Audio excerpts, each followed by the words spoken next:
And we're live. Are you ready, Mark? You've got your notes. I'd already I'm pressed good. the button. Oh, you did press the button. Okay, no problem. Hello, everybody. We're live. Hopefully, you can see us, and thanks for joining us, those of you on YouTube. And welcome to episode number 6 of WP Café, the monthly show where we chat about WordPress to professionals, about challenges, solutions, ideas around WordPress development for solo and small WordPress development teams. So if this sounds like you and you want to listen to more of this, then please click the subscribe button in YouTube so you don't miss out on any of our future episodes. We've got some really good ones coming up in the next few months. And if you enjoyed the video, then please give us a like below. It helps us to understand that what we're doing is useful. So my name is Mark Wilkinson. I'm today's host, and I'm joined by my co-host, Keith Devon. And in this episode, we're pleased to welcome Alex Denning and Katie Keith. Welcome to the show. Hi, thanks for having us. It's okay. So we've called this episode Marketing WordPress Products and Services. And marketing is stuff and something that we've really found tricky over the years. And I know there's a lot of other freelancers and small agencies have the same sorts of troubles. So both Alex and Katie have lots of experience in this field and with projects and products. So we're going to learn lots of new ideas and solutions and things today. So it's going to be cool.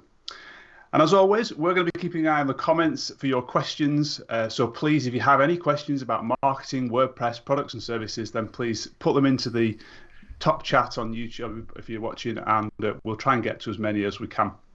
But before we get into the nitty-gritty, I thought it'd be really good if our guests can introduce ourselves. So Katie, can you tell us a bit more about you, a bit about your backstory with WordPress, your marketing, and a bit about Barn 2? Okay, so I'm co-founder and director at Barn2 Plugins. We used to be called Barn2 Media because we started off as a WordPress web design agency, building mostly theme-based websites for clients.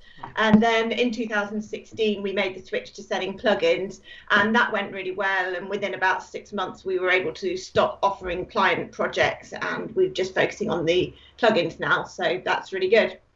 Excellent. Nice pivot there from one thing to another. That's good. Alex, what's your story and what's your experience with WordPress and marketing and Ellipsis, which you're currently on, aren't you? So I run Ellipsis Marketing, which is a marketing agency for WordPress businesses. So my job is to figure out all the things we're going to talk about. I've been running Ellipsis for a couple of years. Before that, I did the same thing freelance. I've been involved in WordPress for like a long time. A long time. So we. Yep. Good. Thank you very much. Let's get stuck into some discussions then. So I guess the first thing sounds a bit obvious, but like, define marketing. What do you see as marketing, Katie? I say that marketing is any activities to build the profile of your products or services, which is about raising awareness and spreading the word more generally, which indirectly will then lead to sales. I distinguish it from sales, which is more about individual customers and closing deals and so on. Marketing is about profile building. Okay. Anything to add, Alex? Keith? So in a small business context, you can call whatever you like marketing. So in a like getting product market fit is like product development, but in a small business context, you can't look at that without talking about marketing.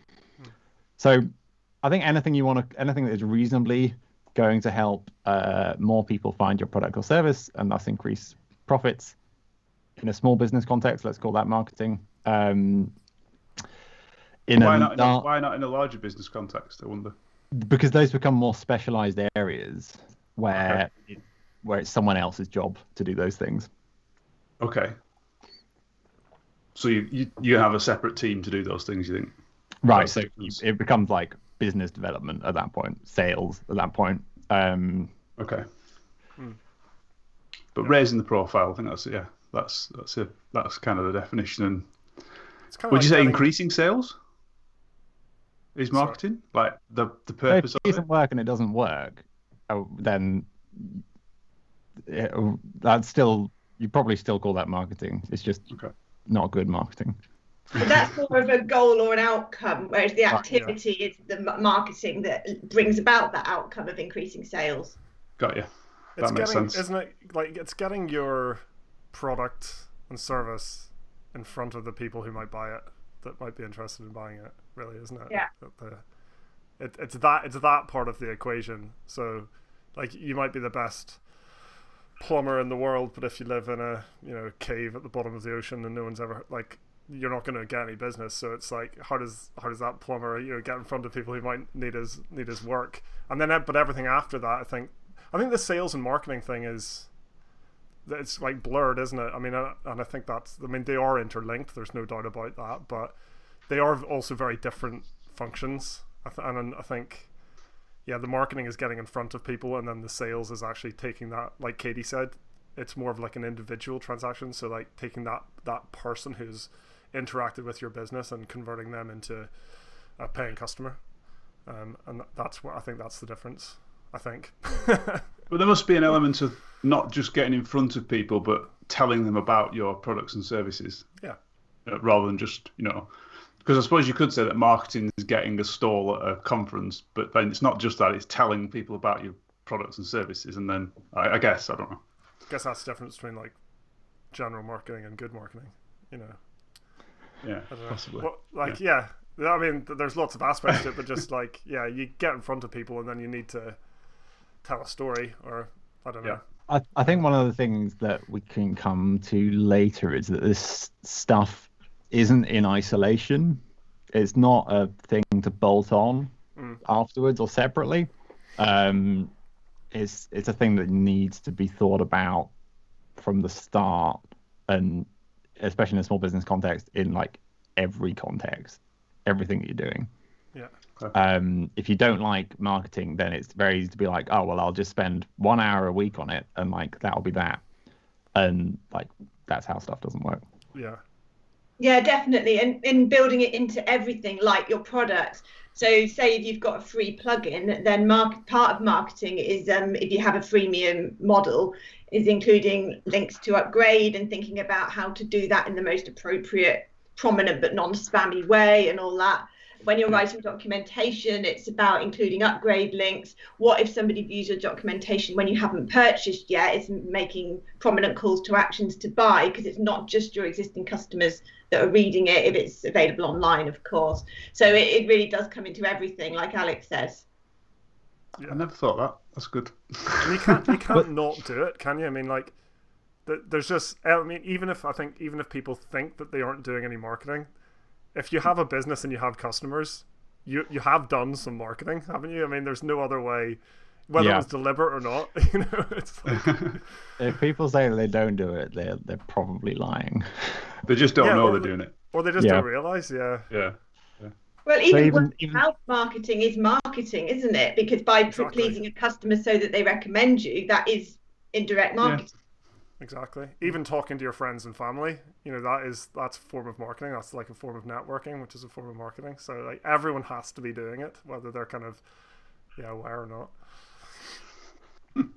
Okay, let's move on. That's good. I think I've got an understanding of it. So the next bit is about like the channels of marketing and what marketing channels can you use. So firstly, are there any specific channels that work really well in WordPress?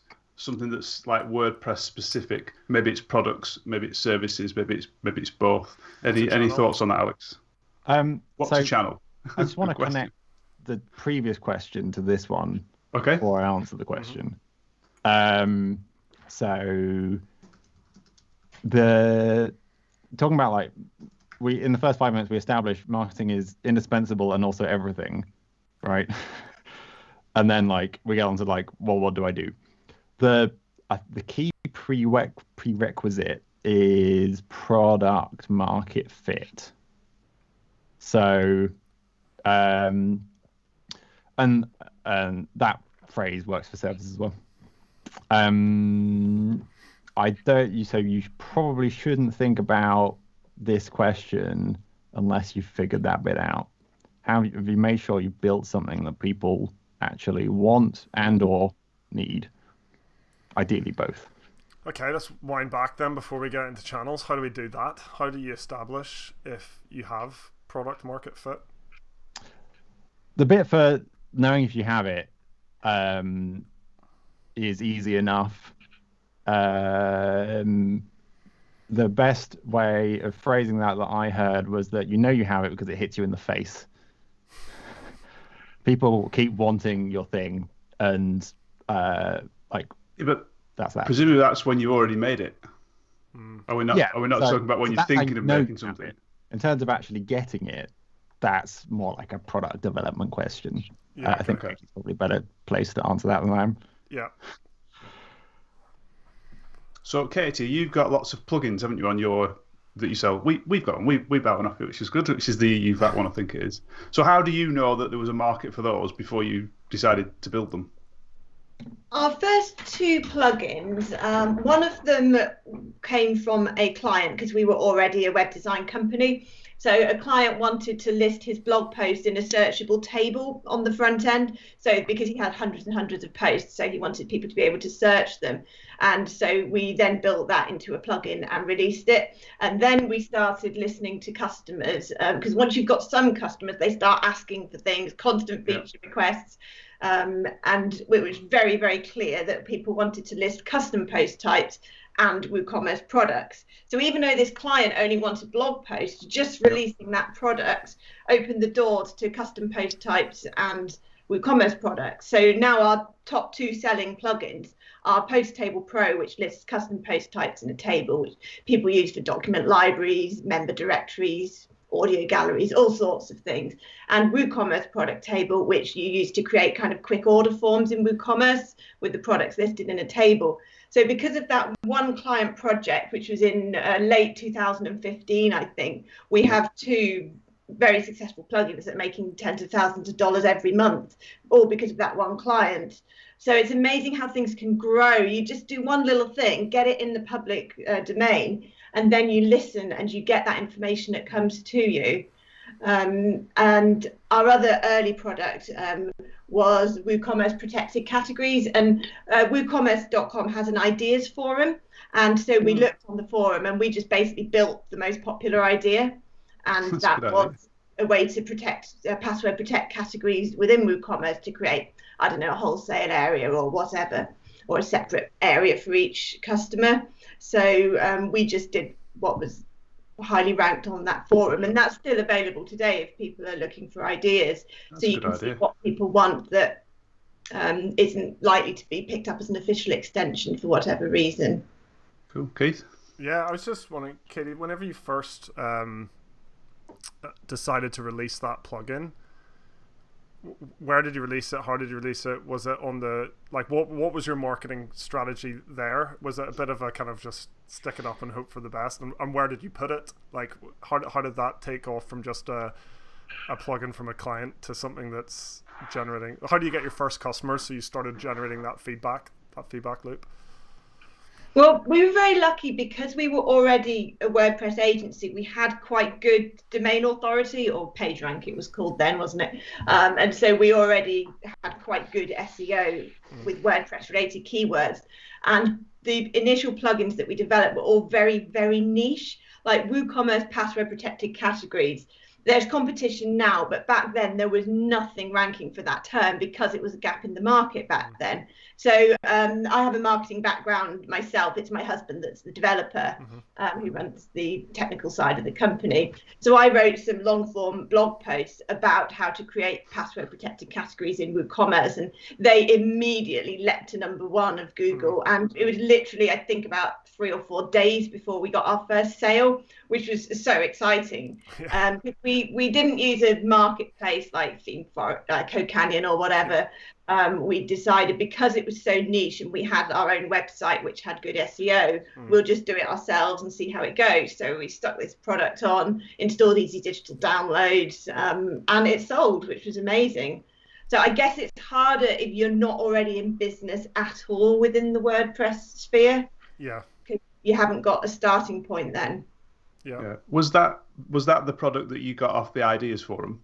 Yeah, that was that one. Yeah, that was the one. Right, yeah. So you knew that was people wanting that product. That's a good idea. Yeah. I never thought of that. Okay, that's cool. So I suppose then going back to channels, Katie, what channels do you use now then for those to market your plugins? Well, we've got 5 or 6 important channels, but the most important one right from day one has been content marketing, starting off with that post I wrote about protected categories. I used to have quite a haphazard approach to content marketing. I like writing and I'm good at it, and I'd write lots of articles. I just sort of think, what's another possible use case for our plugin, and write about that. So like with Post Table Pro, the custom post type list one, I thought, oh yeah, people might want to list documents in this. So I wrote an article, how to create a document library in WordPress, and that has been one of our top selling articles for 4 years now. And but it was random. So I wrote loads of posts that didn't make any sales. And I've been working for Alex for about 3 years now, largely to reduce that randomness. We've talked about quite a few times together about how to get data before we produce the posts. Yeah. And part of that's analysing how our existing posts have performed and using that to learn and guide future posts and make improvements. And other parts of that is coming up with new keyword ideas that we don't know if they'll sell yet, but we think they will, and getting the data behind that. And Alex is probably a good person to talk about that process of getting the data. Yeah, I was going to say we'll come to Alex in a second then about that. But so the idea of the content marketing is that you write an article that ranks well for a specific keyword that people are trying to search for, and then you cross-sell your product on that article. Is that the way it works? To try and, you've read this and you want to do it, and then here's the solution. That's the premise. Solution. So, and it, because with your sales pages, your product pages, they're generally quite short, of course, because it's a completely different format. Whereas with tutorials and blog posts, you can really get into that depth, which helps real users because it's effectively documentation. And it also helps with your SEO because long form content ranks much more easily. So that really helps. And you can put a lot more information in there to help people, in which your product is the natural conclusion. Cool, that's good. So come to Alex then. So you mentioned about getting data beforehand. How do you go about that then, Alex? So the key thing is you're solving a problem for someone. So say I want to, a document library post is a great example. So say I want to create a library of documents in WordPress. I'm going to search for something in order to do that. I might search, for example, WordPress document library. Yep. Which, as it happens, is a thing that 400 people a month search. I'm then going to click on what I think is the most relevant result. Barn2 happens to rank number 2 for that. Yep. And I come to this post, how to create a WordPress document library. It shows me very quickly at the start, I'm going to learn how to do this. It tells me I need the plugin, tells me all the options, how to set it up. Easy peasy. That solves my problem. I'm now going to click to buy the plugin. Yep, makes sense. How did you know that there are 400 people, was it, that were searching for that? So that comes from keyword research. Okay. Do you want to talk a bit about that and what that is? Yeah. So that's just looking for search terms that people have in large numbers. So anything over sort of 50 searches a month is a good candidate. If you have a really niche plugin, then maybe you'd go lower than that. But you're going to be the solution.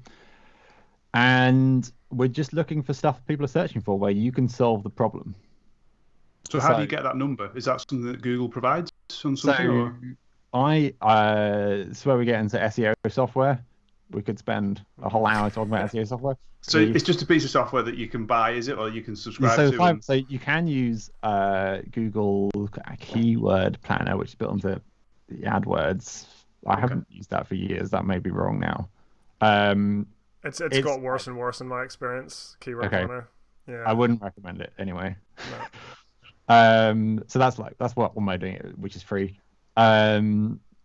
We use a handful of tools for it. Basically, you put in your keyword and it surfaces that specific search term, related keywords. If you do it for years, you are able to figure out the kind of thing people might search for. So like for this specific search term, 400 people a month searching for WordPress document library, but if we flip the keyword around to document library WordPress, it's only 40. So you kind of learn what that looks like over time. We use a bunch of tools. Ahrefs is great. We use one called Keyword Finder, which is cheaper but good for keyword research.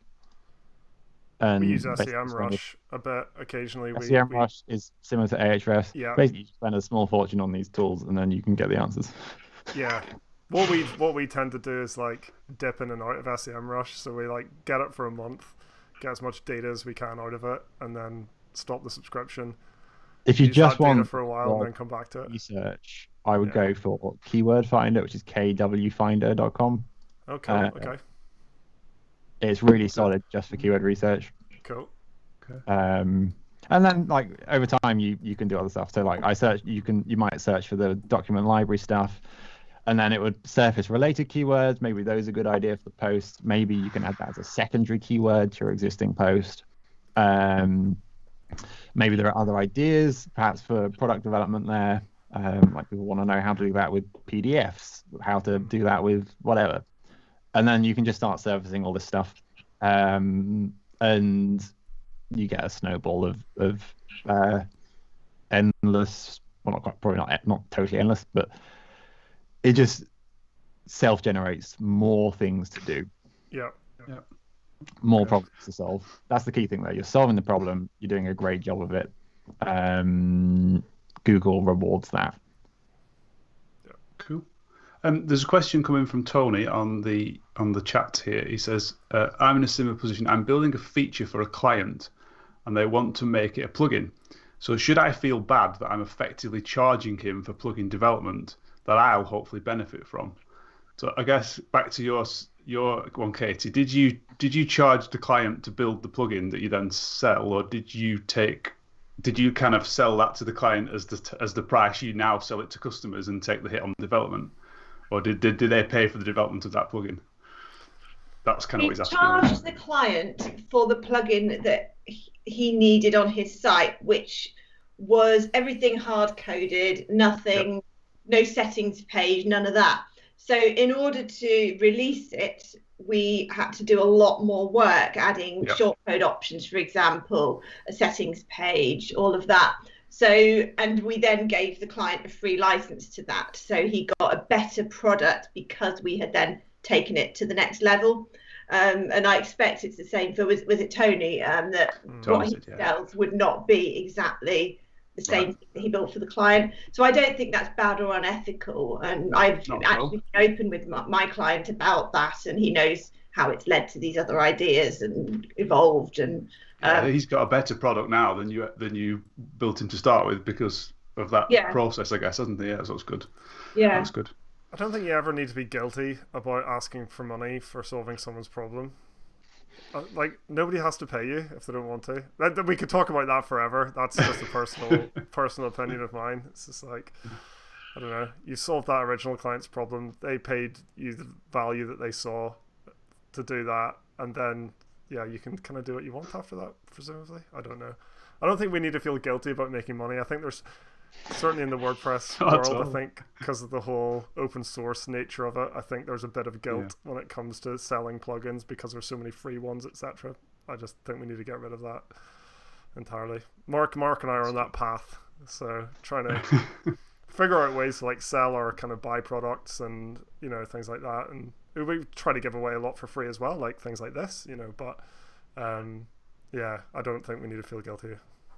So just to wrap up on channels, something that suddenly struck me there is that it relies a lot on SEO, does that strategy, and content marketing. So what happens if Google just changes its algorithm, then you'd bomb in the search rankings? Are there any other channels that you use as well that might be a little bit of a backup for that, or is that not a problem essentially, and you just that's your main channel and that's what you're going to stick to and work on it? Katie. That's one channel, which probably brings the majority of our sales, but we do have others.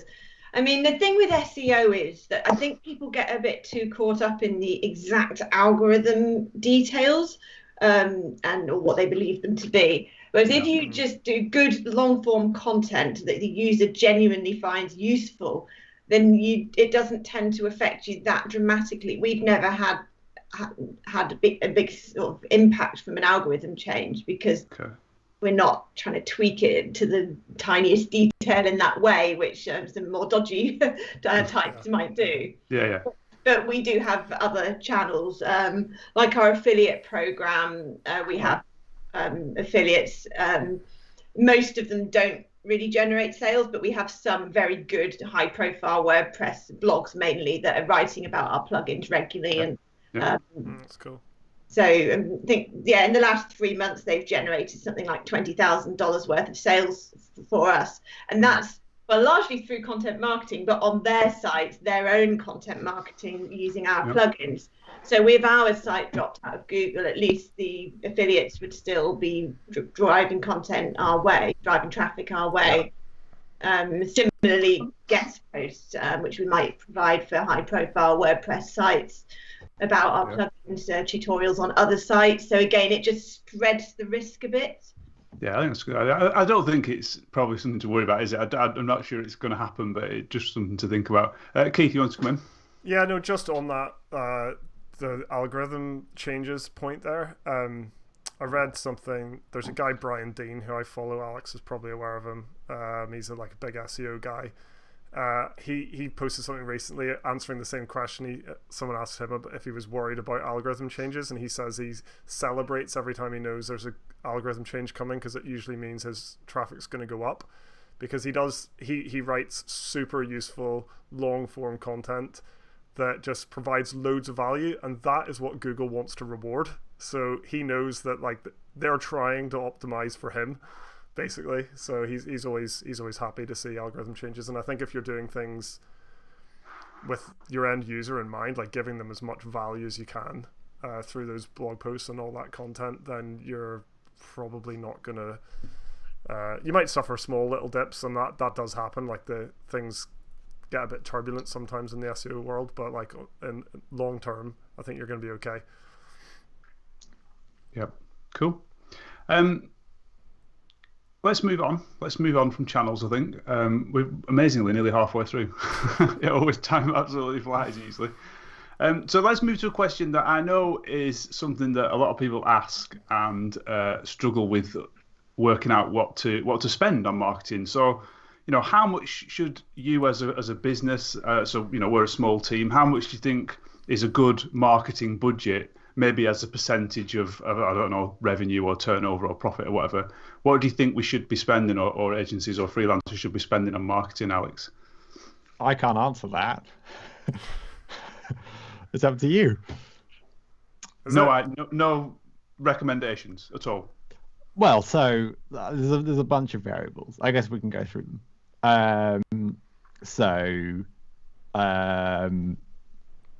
What are your priorities would be a good question to start with.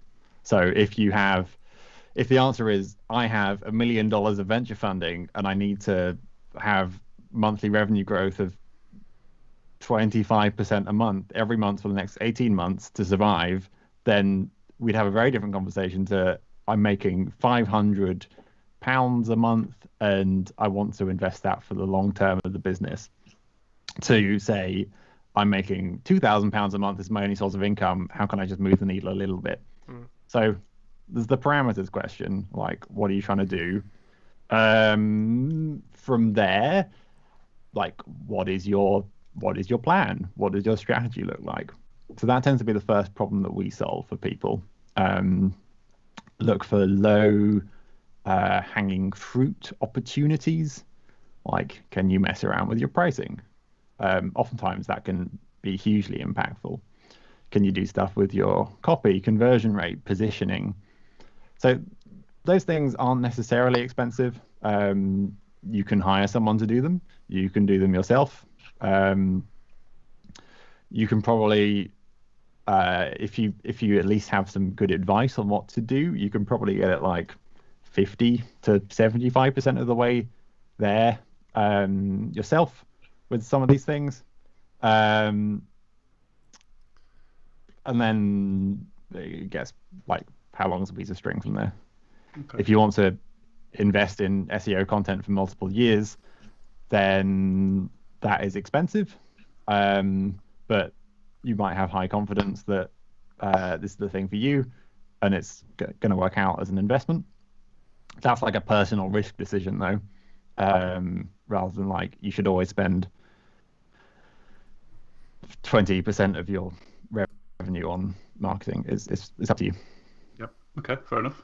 Any tips, Kate? Anything to add? Anything that you want to say about like marketing budget? I'd say you start with whatever you can afford, try different channels, and the key thing is to monitor them and measure the return on investment from each channel. So with the content marketing, you don't just do it randomly. You put UTM codes in the URLs that point from the blog post to your product pages, so that then Google will tell you when those posts have generated sales, for example. So you would then be tracking, I invested in a copywriter or whatever to produce this article, has it generated sales? And then that helps you make more informed decisions. So you take that initial risk of putting money into marketing, but then you can actually check, is it paying for itself and more, which is obviously the point of marketing. With traditional marketing, things like leaflet drops or whatever, that was really difficult, bus shelter adverts and things like that. But the wonderful thing about online marketing is that you really can track it. So that really helps. And so don't just keep throwing money, whatever that amount of money is, measure it, and then you know it's worth it. So you probably want... Sorry, go on, Alex. Go on. Sorry, yeah. So to start with, you probably want like 1 to 3 channels. Okay. And you want to keep that number as small as you can. Once you figure out something works, you want to just focus on that. And probably bin the other stuff until you've kind of maxed out that channel. Yep. I have a good post on our blog about this, about marketing channels. It's the Ellipsis website, which is getellipsis.com/blog. That's all of that. But as few as possible, doing as much of them as you can is very efficient. Okay. That's a great way of doing it. And as Katie said, you can measure everything. So do that. So if you can't measure it, then don't do it. Is that the message? Not necessarily. Okay. But it's the goal. In general, you really want to be able to measure it. I'm sure that if we thought about it for a minute, we could think of like some ways of doing things which are objectively good, but we can't measure. In general, though, measurement is good. Okay. Yeah. And just you mentioned the UTM code, Katie, there. Can you just explain what that is? People might not know. I'm going to bounce that to Alex because he set all our... Okay. Sorry, go on then. So Google has this thing called the campaign URL builder. And if you Google campaign URL builder, you will find it. What you can do is append a bunch of info to any link so that when someone clicks on that link, you'll be able to see in your Google Analytics, provided they're not blocking Google Analytics, what goals or e-commerce actions someone has taken as a result of that link. So you see on lots of like UTM source equals blah blah blah. So for content marketing, you probably want to put as one of your unique parameters the post slug or the post title. And that let you see, say, for content on a post-by-post basis, okay, this post has generated me this many sales, this one's generated this many sales, etc. So that's really precise tracking. You can then use that information to do more of the stuff that works, fewer of the things that haven't worked. Makes sense. I've seen those around the web, and I kind of thought there was something to do with tracking, but I must admit I never fully understood what they actually were doing. Are they Google specific? Is that a Google invention, the UTM code, or is that like a standard? I actually don't know. I'm not sure. I don't know where they originated. No, I'm not sure. I guess it doesn't matter in that they're like anyone, it's like a standard that anyone could use, I guess. Yeah. Oh, that's cool. Interesting. Cool. Okay, that's good. Thank you for that. So moving on to the next bit then. I'll probably ask Katie first. So should you do it yourself or should you work with a marketing partner? Because I think you've done both. Obviously, you probably started out, you said you were writing content, and then you probably, use someone to help and move that into a more strategic direction. What would you recommend? Would you recommend starting yourself, or would you recommend starting with someone that knows more about it to straight away? It depends on the structure of your company. Okay. We're very lucky at Barn too, because my husband is a developer and I have a marketing background. And so between the two of us, to get started, we kind of had all the skills we needed as a company. And then once we knew the products would be successful, that's when we started working with Ellipsis and just partly for the extra expertise, but also about capacity, so that I could focus on other areas of business development. So that's a different situation to the very typical circumstance of a lone developer who is starting out on their own, or perhaps two developers working together, but they're not marketers. So if in that situation, I would expect that they'd probably want to bring in expertise at an earlier stage than what we did. Because I know lots of developers who own their whole company and they've learned business and are doing a great job and are very successful, but it's a distraction. Sounds familiar. They may or may not, they may not enjoy doing that. It may not be what they want to do, and that's fine. But it is essential. Like I think Alex said earlier, you can't not do marketing. It's a part of everything. And if that's not what you want to do, you can't just say, well, I'll just do the bit I enjoy, which is the coding, because you're not going to be successful then. You need that expertise, whether it's in-house or not. Yeah, that's a good point. And was there like a tipping point that you thought, right, now's the time we need the expertise coming in? Was there something that triggered that, or was it just like gut feeling, or meeting Alex at WordPress? We were in a speed networking, I think, group. Okay. And he was like, oh, hi, I'm Alex. I specialize in marketing for WordPress theme and plugin companies. I was like, oh, that's what I need. So it wasn't that I'd like be looking for that. I didn't know that such a person existed that specialized in marketing for WordPress. So it just made sense. So we started off with a sort of an audit and a strategy, and that was a good way to gauge their work actually and see what the recommendations were. And then I hired them on an ongoing basis to perform particular tasks, some of which I'd been doing myself but wanted to take a step back from, and others which we weren't really doing at all at that time.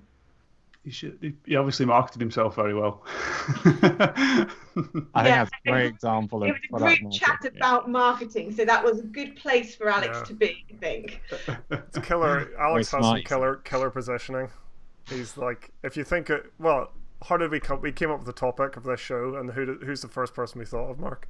Yeah. Like, who are we going to get on a WordPress marketing show? I wonder.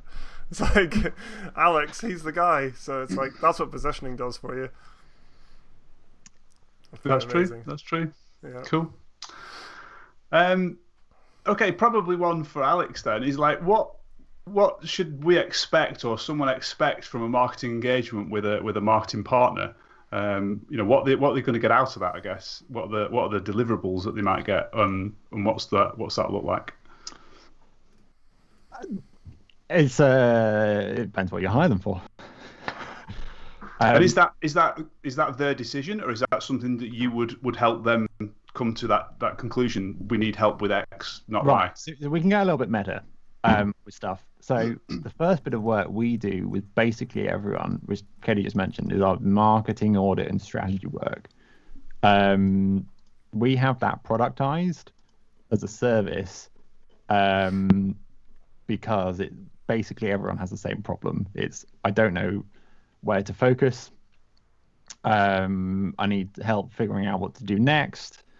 I'd like some sort of way of working with you for a bit without a giant commitment. Maybe I can do some of the stuff you recommend myself. Maybe you can do it for me. So we figure it out for people to start with. And what we do is we do that in the context of, where do you think you want to go next? Okay. So sometimes it's I'm working on this myself, and I just want a bit of direction to make sure the scarce resources I have to spend on this are spent effectively, is a common one. Maybe it's, I think I'd like to work with you, but I'm not sure what objectively is a good idea. Maybe it's like, I have 20 people, and we just want some specific expertise in the WordPress space. That's a new problem for us, of like bigger businesses coming into WordPress, and then going like, how on earth does any of this work? It's free. What is that? How do I make money? That's a new problem this year for us to work on. Yep. So we go into that bunch of parameters and then can recommend stuff based on those. So it's up to the client on like risk appetite, budget, that kind of thing. In terms of like what to expect, so if you do some strategy work, you want easy wins to implement immediately, as well as we tend to look at the next 12 to 18 months of things to do. So that's a good starting point if you're not sure. If you then do that and decide you want to go all in on SEO content, then that's a different set of questions about what to expect. Obviously, you would expect SEO content which delivers results in line with expectations, possibilities, etc. If you want to do conversion rate work, then expect increased conversion rate. You want to move the needle on like the specific thing you're looking at, basically. But what if I don't know what that is? So I don't know which strategy bit is the right thing to do. I want someone to come in and say, is that something that a marketing partner will do? Will come in and say, right, Mark, this bit is what you need to focus on the marketing. I guess how do you get to that? Strategy work. And that's why we have it productized, because exactly how you phrased it is what everyone says to me. Right. Yeah. I can imagine that's a key common question, definitely. So Katie, was it what you expected then when you started working with Alex, or was it? And obviously you're really enjoying it and you're liking it, but was it different to what you thought it would be? Is it the same? Is there anything that you want to comment on that? I think it's the same. Yeah, because the initial audit outlined where they thought the areas for improvement were, and then we've gone through those. We've made a lot of changes over time because some things obviously work, others don't work so well. So, for example, they've always taken care of our affiliates and our guest posting. With the affiliates, there's just the work to communicate with them and manage them and things like that. They used to do a lot of work with all our affiliates, trying to nurture them and encourage them, and that's quite a lot of manual work. And then over time, we realised that actually we can profile which affiliates are worth investing in nurturing, and we know what sorts of affiliates are likely to be successful and generate significant sales for us, and therefore be worth spending that time on. And so we've kind of adjusted our services with Ellipsis based on the putting on in the most time into the ones that have that potential and not doing any manual work on the other ones. And the same with guest posting, really. We've learned more and more about what works and what doesn't. So and that is what I would have expected, because all marketing is about learning and monitoring over time. Yeah, makes sense. Cool. So probably a bit of a controversial one, actually, then. Should marketing fees be performance-based?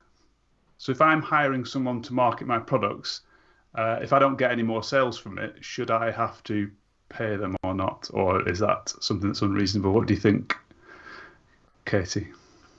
I think no, because it's not, the quality of the marketing is not the only thing that affects the number of sales. If your website is terrible, if your product is rubbish and you get poor reviews, if the conversion rate optimization is really poor so that people can't find the checkout, there's lots of things that might stop people from making the sale, even if the marketing is really good. So it's not really fair to put it all on the marketer. And also, you're not going to get anybody any good to agree to that. That's like a double glazing salesman or something. It might be commission only. You're not going to find a good marketer to actually agree to that, because why would they? So you're paying a professional for a professional service. But like I said earlier, you do need to hold them accountable, track the impact of their work and changes. And if you're not seeing any results, then obviously you should stop within a reasonable period. Okay, cool. So there's Alex, a pretty, there is a sorry, risk then, obviously, with choosing a partner.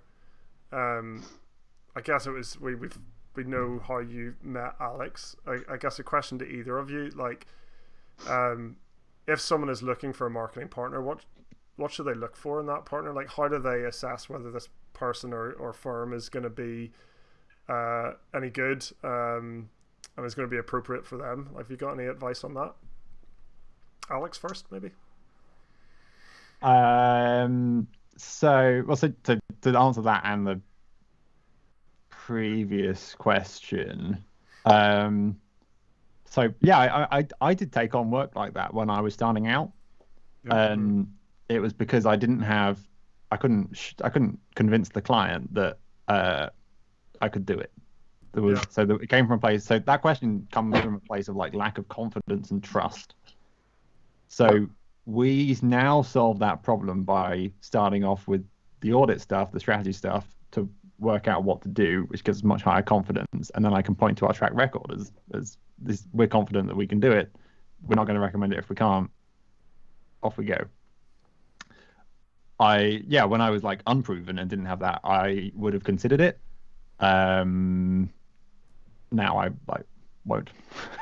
Do you not ever think though, Alex, you might like be potentially leaving some money on the table by not doing that? Right. Like, so I say won't. The caveat is occasionally it can make sense. Yeah. So like I worked on Coblocks. Yeah. With Rich and Jeffrey, because they were just getting started, and I thought it was really exciting, and it made sense to. When I started working, we thought we were like a long way out from making revenue, but it looked like an exciting opportunity to be involved in. Obviously, I ended up selling to GoDaddy, so that was vindicated. Yeah. Those kinds of situations are very rare, though. That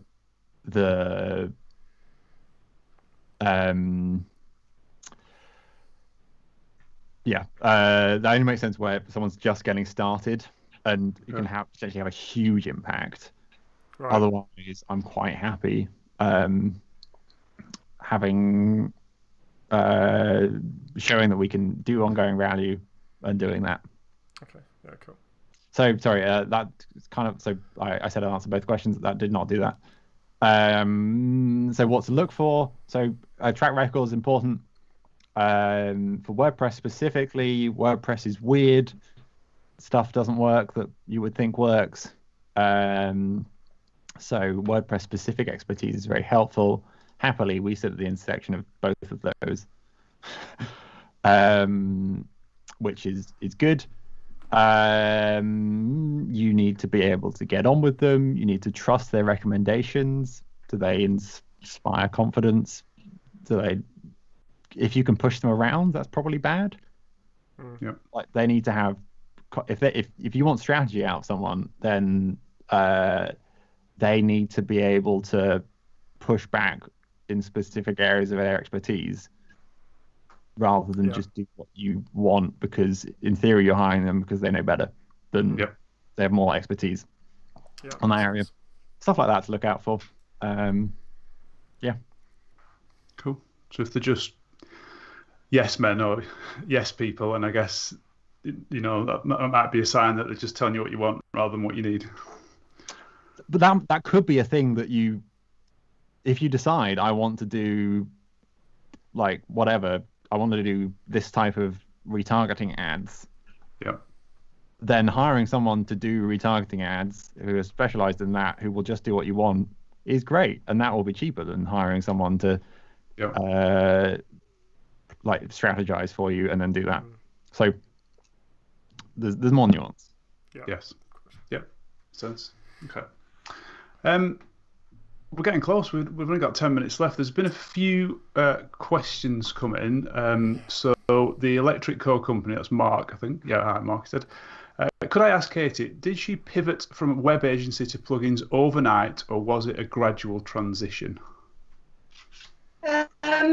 Well, we continued looking after our clients.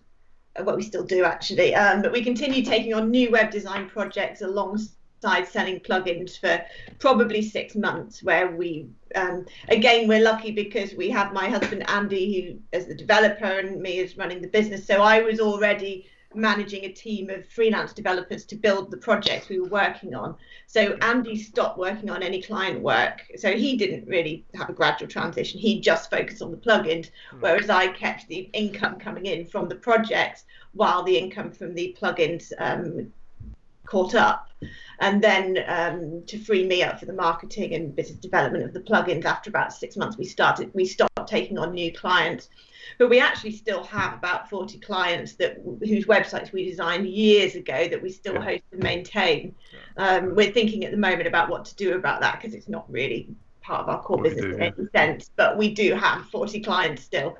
But it's a long time since we took on anything new. But yeah, it was a gradual transition, because you can't just stop all your income coming in while you start selling products. You do need a transition while minimising the distractions from the project work, of course. So it was balanced during that period. Well, obviously, you did make a decision at some point to change the website and to pivot from media to plugins. Was there a point where that was like a financial thing? You know, like we're making monthly revenue that's covering costs on plugins, so we can just literally stop talking about websites. So was that a gradual thing? I don't know. There must have been a point where you made that decision to switch things over, I guess, on the website side of things. Yeah, well, we weren't very. It was quite scary accepting that all our eggs are in one basket, and we're just a plugin company now. So it was kind of one step at a time.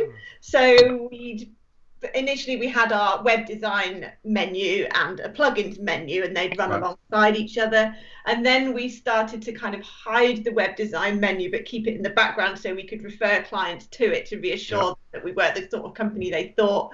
And we redid the homepage, but it was really slow, and it was quite a long time before we had the confidence to completely lose that messaging and that we offer web design services at all. It's quite scary. It is quite scary. It's a confidence thing, isn't it? You never want to make that big pivot just in case. You know, we've had that with things, haven't we? It's like, do we do that or not? Because if it doesn't work, then can you go back? And it's quite difficult. Isn't it? But in terms of financials, we waited until it was about the same revenue. I think we were making, I don't know, £10,000 or so a month off the client business. So we waited until the plugins were making about that, and then we have that confidence. And of course, once you've got subscription renewals from your plugins, it's a bit like the hosting income you'd get from your clients, that you have got some recurring revenue that makes it a little bit less scary. Yeah, there's nothing like cash in a bank to give you a bit of confidence. Yeah, that's good. Right, we're nearly finished, but I want to ask a couple more questions. The last question, if you like. What's the one thing that someone could do today to level up their marketing? I mean, you mentioned low-hanging fruit there, Alex. Is there like one thing that you just think you've got to do this? Everyone's just got to do this today if you want to get better at marketing. We'll go to you, Alex, first. Great question, which I should have an answer to. So probably the most common problem that we see with developer-led WordPress products is the positioning.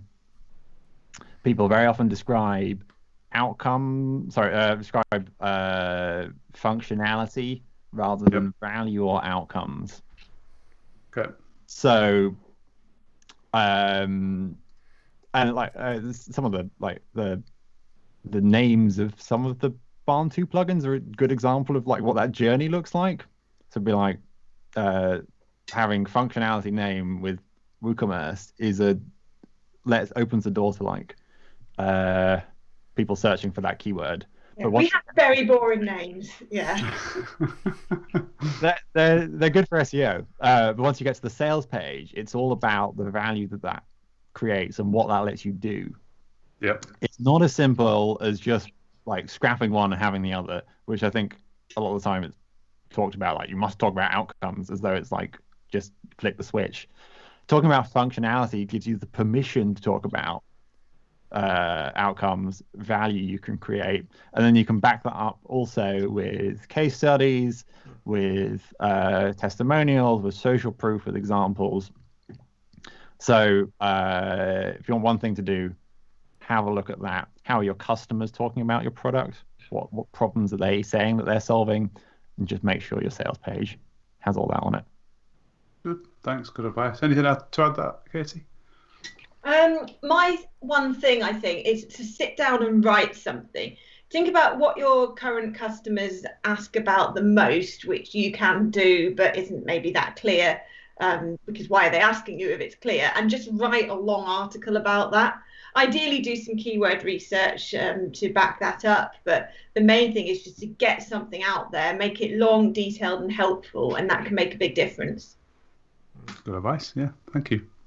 And last but not least, are there any resources that you guys use for marketing? Favourite books, podcasts, newsletters, anything that our audience should perhaps subscribe to, purchase, or read that you think might be useful for them? Even Keith, if you've got one, you can chip in. I do. I'll jump in first then. I mentioned earlier. If you're interested in search engine optimization, check out the Backlinko blog by Brian Dean. He writes seriously in-depth guides on a whole range of SEO related topics. So I definitely check him out. That would be my number one tip. Is that backlink.io? Backlinko as .com? Yeah, let's do a little search. I'm going to deviate slightly. I think that site is very good, but it's very mainstream.